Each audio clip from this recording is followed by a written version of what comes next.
अस्सलाम वालेकुम। अॼु असां पढ़ंदासीं क्लास 7 जो नज़म सोना सोना संग।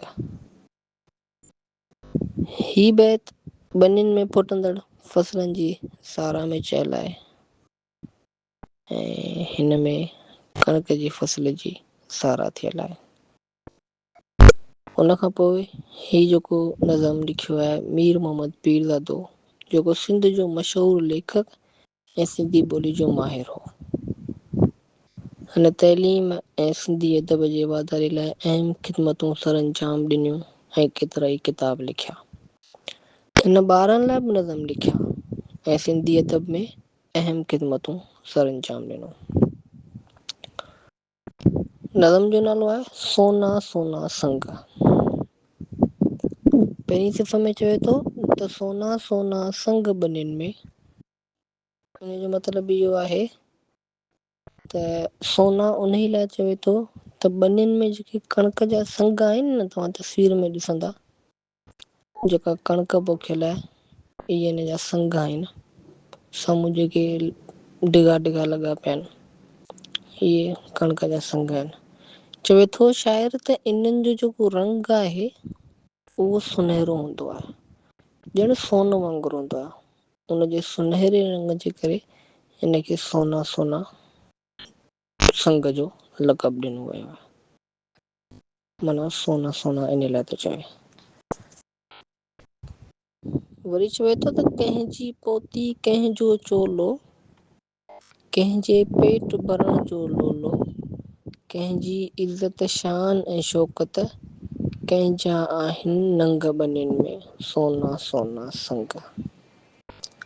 शाइर चवे थो त कंहिं माण्हू वरी इन फसल मां पंहिंजूं ज़रूरतूं पूरियूं कंदा आहिनि। मिसाल कंहिंजी ज़रूरत हूंदी आहे चोलो वठणु, कंहिंजी ज़रूरत हूंदी आहे पोती वठणु, ऐं कंहिंजी ज़रूरत हूंदी आहे पेट भरण लाइ लोलो वठंदो आहे। ठीकु आहे। ऐं माण्हुनि जी इज़त ऐं शान बि हिन में ई आहे। ऐं उहे हिन फसल जे आसिरे पूरो साल कर्ज़ु खणंदा आहिनि। पोइ सॼो साल कर्ज़ु खणी पोइ हुन मां कपिड़ा बि वठंदा आहिनि, लोलो बि वठंदा आहिनि खाइण पीअण लाइ।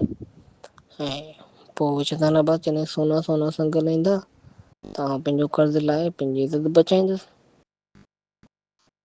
ठीकु आहे। हाणे इन सिफ़ में ईअं थो चवे। हुन खां पोइ ॿी सिफ़ अचे थी, टी सिफ़ सॉरी, मरण जीअण जो कंहिंजो सवाल, हीणा हॾणा हीणो हाल, कंहिंजो प्यार त कंहिंजी सार, कंहिंजी आस अमंग ॿनिन में सोना सोना संग।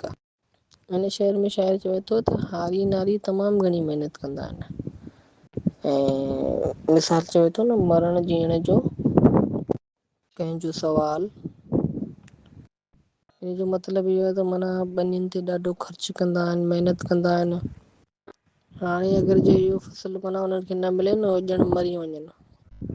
हुन खां पोइ वरी चवे थो न, कंहिंजो प्यार कंहिंजी सार ऐं कंहिंजी आस कंहिंजी उमंग।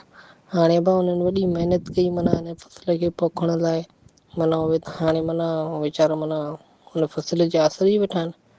त पोइ वरी चओ था भाई कंहिंजो प्यार हूंदो आहे हिन फसल सां, हुन फसल जे मोहबत में वेठा हूंदा आहिनि भाई इहो उगंदो।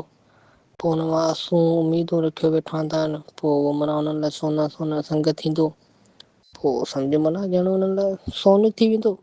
पोइ हुन फसल खे विकिणंदा, पोइ हुननि जूं इज़तूं बि वधंदियूं, हुन मां लोला बि वठंदा ऐं पोतियूं बि वठंदा ऐं खाइण पीअण जो सामान बि वठंदा। साईं के ज़मीनदार हूंदा आहिनि भाउ, पूरो साल कर्ज़ु खणंदा आहिनि, पोइ वरी इहो कणिक खपाईंदा आहिनि। पोइ साईं हुननि मां वरी नयूं नयूं बाइकूं बि वठंदा आहिनि, कारूं बि वठंदा आहिनि, शॉपिंगूं बि कंदा आहिनि। त माना कणिक जेका हूंदी आहे न, वॾी फ़ाइदे वारो फसल आहे। हाणे हुन में कणिक जी तारीफ़ थियल आहे।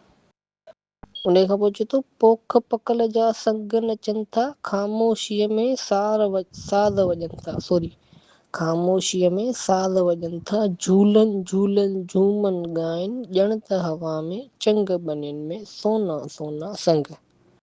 हिन सिफ़ में शाइर चवे थो, माना हिन में चवे थो त हाणे पोख पकल जा संग नचंदा, माना जॾहिं पकी वेंदी आहे कणिक, पोइ वरी हुनजा जेके संग हूंदा आहिनि उहे पाण में माना वरी चए थो ख़ामोशीअ में साज़ वॼंदा, माना ख़ामोशी हूंदी आहे पोइ माना उहे साज़ वांगुरु ॼण आवाज़ बि कंदा आहिनि। ऐं वरी चए थो झूलनि झूलनि झूमनि ॻाइनि, माना हू झूलंदा पिया आहिनि, माना लुॾंदा पिया आहिनि चिंगले वांगुरु। त पोइ वरी हुन में झूमंदा आहिनि, माना ख़ुशीअ में हू जीअं सम्झो ॻाईंदा आहिनि न उएं। त माना हुननि में सुर सुर जो आवाज़ बि ईंदो आहे, ॼण त हवा में चंग बनियुनि में।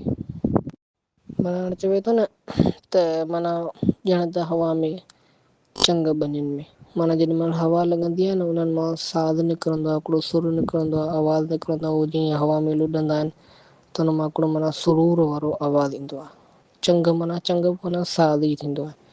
ठीकु आहे, त सोना सोना ॿ संग बनियुनि में, माना इहो ई फ़सुलु आहे जेको हारी वीचारा माना हिन मां पोखींदा आहिनि, पोइ वरी हुन मां माना लुत्फ़ अंदोज़ वठंदा आहिनि।